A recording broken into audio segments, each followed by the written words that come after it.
Don't you just hate the winter? You're stuck inside from the snow, you're depleted of energy, and need your vitamin D, or more like vitamin C. And you know what kind of C I'm talking about? Dun, dun, dun, dun! Dun, dun! The original Contra kicked so much ass there was no ass left to kick.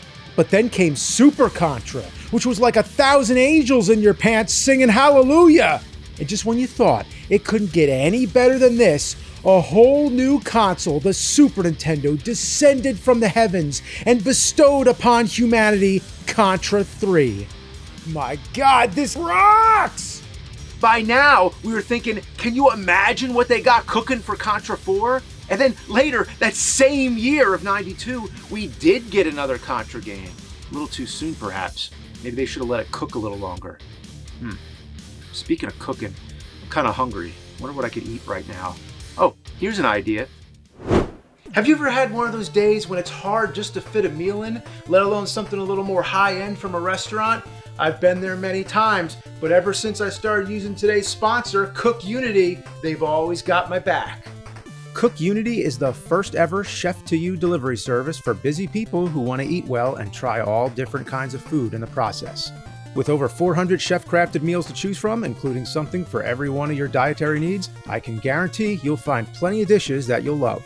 One thing I really liked about Cook Unity is that when you're selecting each meal, you're given a little background information on the chef that created the dish, too. The convenience factor is also a major bonus. I would definitely recommend Cook Unity to anyone. The food's that good. But they are especially nice for anyone constantly on the go like I am. Oh, and I think my favorite is the spicy, drunken noodle-style linguine with shrimp by Chef Hong Tai Mi. The meals are delivered straight to your door fresh, never frozen, and are ready to heat up and enjoy within minutes. Not only does Cook Unity save you time and money, but it also helps keep me on track with my diet too. The food looks great and, like I already said, it tastes great too. To get 50% off your first order of chef-made meals delivered fresh to your door, just head to the link in the description below and use code Cinemassacre. Again, to get 50% off your first Cook Unity order now, just click the link in the description below and enter the code Cinemassacre. Now that sounds like a plan. I like that guy. He's cool. Anyway, let's get to the game. The follow-up to Contra 3. Let's pop this fucker in. Oh, wait a minute. Something's wrong here. What's this? We're going back to NES? Yeah. Now, just to be clear, there existed good NES games after the launch of the Super Nintendo, but doesn't it feel like a step back? Well, no worries. I mean, it has the Nintendo seal of quality. It's made by Konami, so as long as it's good as the first two, no worries. The game starts up and there you go, Contra Force. You look at that familiar logo and think, cool, we're in good hands, right? Now we have a character select screen. Well, that's new, kinda cool, but what's the deal with this guy's nose? He looks like a clown. Seriously though, what's the reason? And this other guy's named Beans. What kind of name is that? I guess it would make more sense if the other three characters were named Pork, Rice, and Shit Sauce. Anyway, we start up level 1 and something is off. The graphics are still pretty nice for NES, but the characters are off style with its previous 8-bit predecessors. I mean, you're running around in a life preserver jacket like Marty McFly. This must be an entirely different game engine. We are not in Kansas anymore because holy shit does this not look or feel anything like Contra. You can only squat, unlike the other Contras where you can get down in a military prone position. Unless you pick Beans, they made it so he's the only character that can go prone for some stupid reason. Also, while you can still shoot diagonally, you cannot shoot down diagonal while running. That is a pretty specific limitation. Then there's the slowdown. Look at this. I'm getting lag like I'm dredging through pea soup. That's right, hot boiled piss. Why am I moving so slow? Wait, now it's blasting me across the screen at light speed. Make up your mind already. Slow, fast, slow, fast. It's like a modern action movie where everything slows down to bullet time and then speeds up again. Wow. Maybe that's what they were going for. Actually, probably not. All I can say is it happens at the worst times and ruins your day. I'm sliding down this slope and my ass is sticking to it like it's a hot slide. Kind of like the Jackie Chan movie, Who Am I? Except now in slow motion.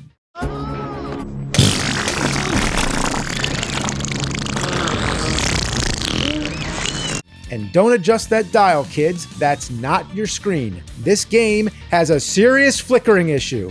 It's borderline seizure-inducing. You know, I'm beginning to think there might be something wrong with this game. Yeah. I wonder, was it called Contra Force because they forced it out? Or forced it in like shoving a rhino turd into your ass? It's as if the previous Contra game served as a countdown to when the diarrhea floodgates would burst open. But now, let me tell you this game's true history, or shitstory. In 1991, a shitty game known as Arc Hound was planned for release in Japan, but was cancelled because the shit that this hound left was too smelly. Konami scooped up the shit, bagged it, and threw it in the garbage can. Then, some jokester took the bag of shit, wrote Contra Force on it, shipped it to America, and we got it in our faces. It infiltrated our beloved Contra franchise like a big Trojan horse, fuck you. In short, it's not a Contra game. Surprised? So now you're probably thinking, okay, it's a disappointing game because it's compared to Contra when it wasn't originally meant to be a Contra game. Well, yeah, that's part of it, but hang tight and you'll see why this game would still disappoint even if it was called Action 50 Force. It's deceivingly bad. It looks okay, and I will say it has some interesting ideas. First is the weapon upgrades, which don't work like other Contra games. Here, instead of picking up a weapon and instantly gaining the ability, you have to collect these glowing briefcases and build up your meter until you have enough energy for the weapon you want. It's kind of similar to Gradius, where you can unlock weapons and activate different abilities depending on the amount of power-ups you have saved up. This is the biggest curveball this game throws at you. Even when you select your character, you think all these guys are going to have different weapons, but it's the same pea shooter that doesn't even reach across the screen and doesn't even give the goddamn courtesy to give a reach around. So sometimes you're in a shitty area and can't hit the enemies. Otherwise, your bullets just fizzle out like farts on a windy day. And do not get the grenades. This is worse than the fire weapon in the original Contra. Look at the arc on this thing. I can't hit anything. And the explosions don't even hurt anybody. Are you kidding me? You need to actually hit them with the grenade itself? You might as well be throwing rocks. Could you imagine watching a war movie and the grenades are totally ineffective unless they hit someone right over the head?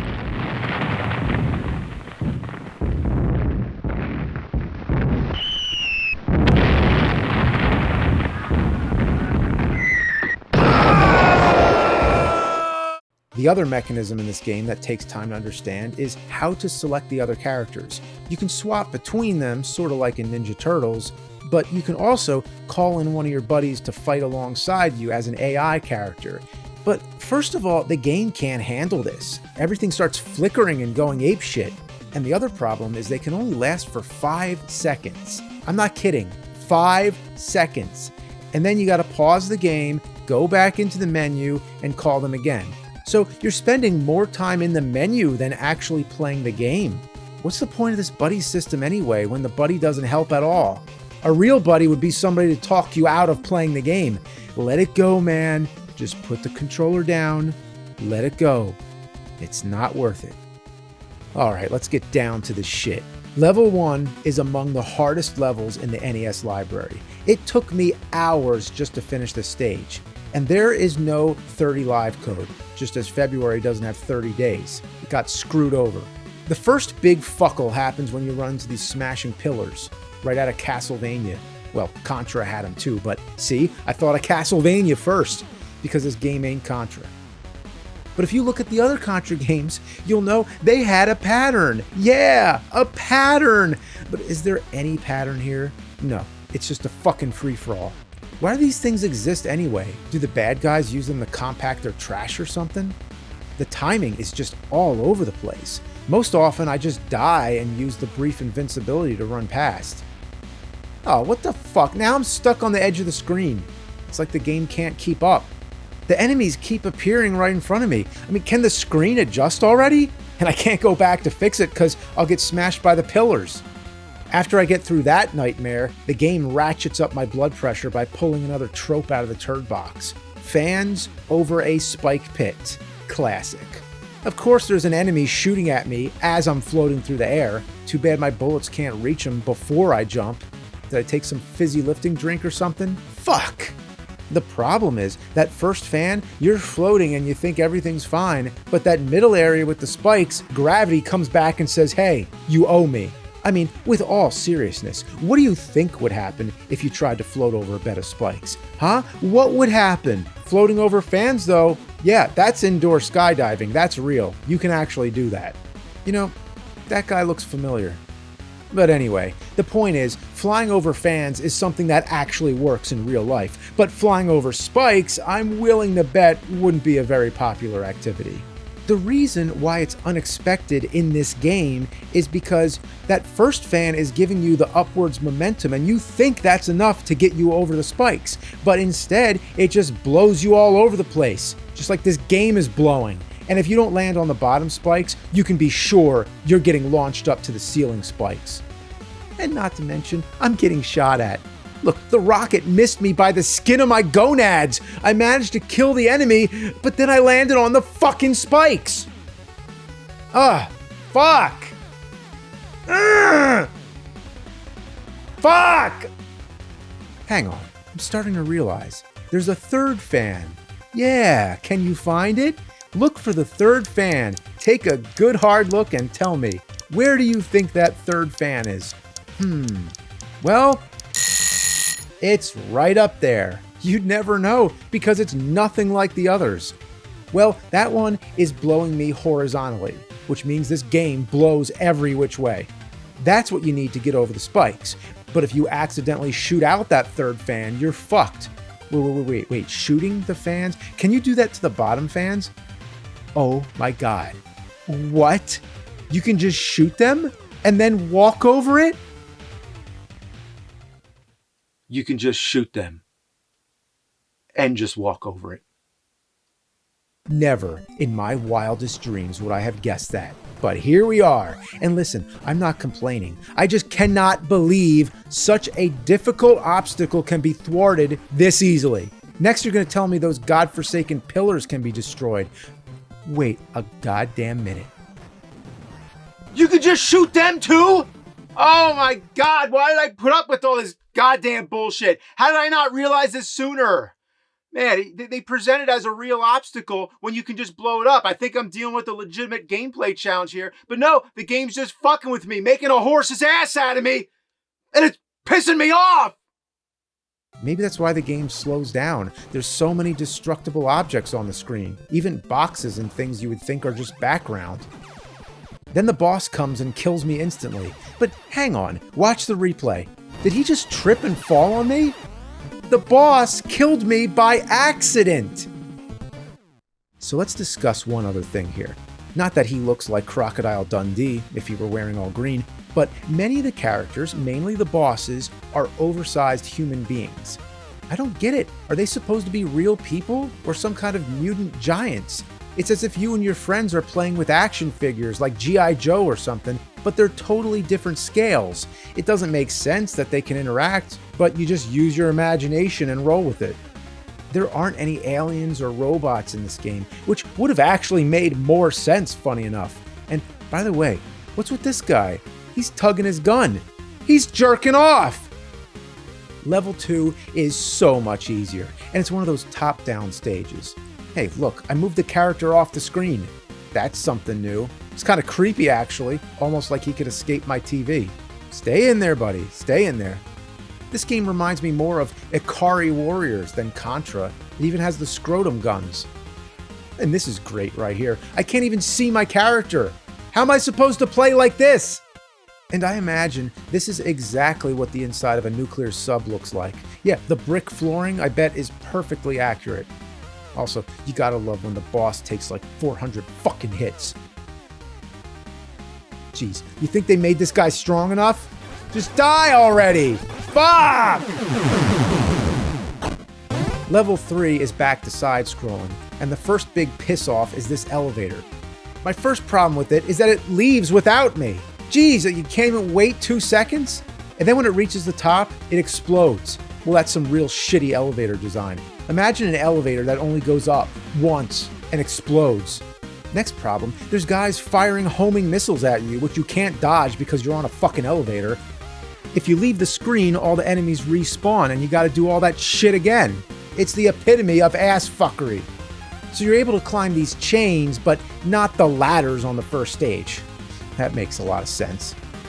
Oh god, and then wait till you have to jump and reach that swinging hook. Come on. Come on!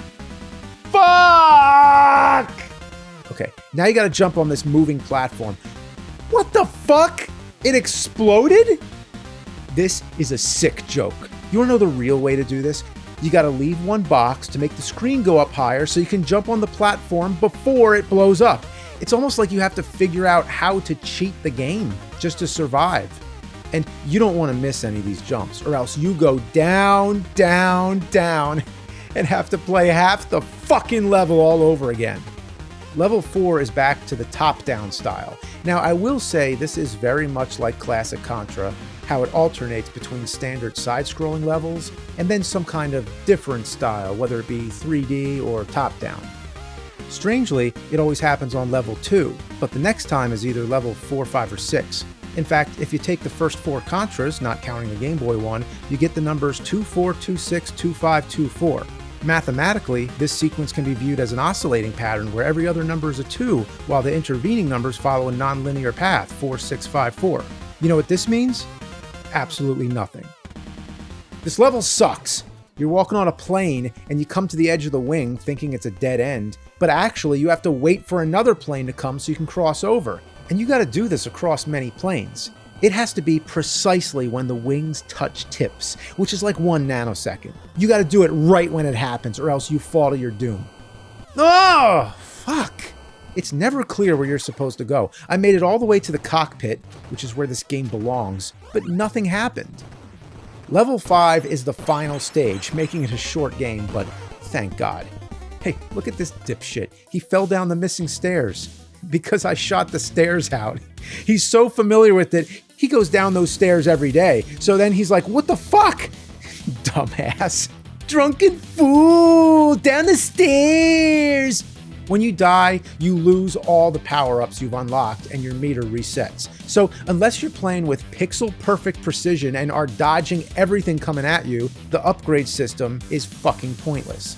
Anytime you think you're finally winning at this game, something will rip the rug out from under you and kick you in the balls on your way down. If you lose all your lives, you go back to the beginning of the stage, which is similar to the original Contra. At least they give you unlimited continues. So your torture can be never-ending, like an everlasting shit-stopper. Because if you were sucking a regular turd, it would be gone eventually. But not this. Anyway, I reached the final boss, and this guy jumps out of the helicopter from Super C. I mean, it's not an exact graphic swap, but it looks almost identical. This guy is a real motherfucker. You gotta swap between all your characters to keep yourself going. Well, in the words of Rambo, fuck 'em.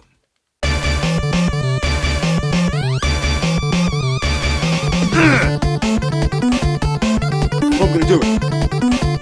Fuck!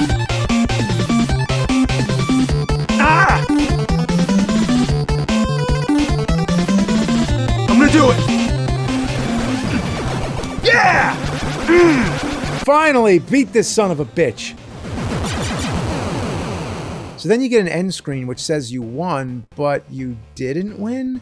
Several things left unsolved. A suspicious figure is lurking behind him. What is it trying to say? This game is rather profound. You know, to quote Orson Welles, the only difference between a happy ending and a sad ending is where you decide to stop. In a nutshell, one that's been shot out by a squirrel, I'd say for a game like this, it is quite shocking they would market it as a Contra game. And to do this merely 6 months or so after Contra 3. I mean, it could have been a clever tactic if the game wasn't an abominable catastrophe of ass. And if you had Contra 3 sitting in your Super Nintendo system, why would you even go near this? Contra or not, this game needed to cook in the oven a little longer. Yeah, just, a year or two, work out the bugs, put it out on Super Nintendo, and maybe it could have been a halfway decent game. Well, I'm going to do what Konami should have done in the first place.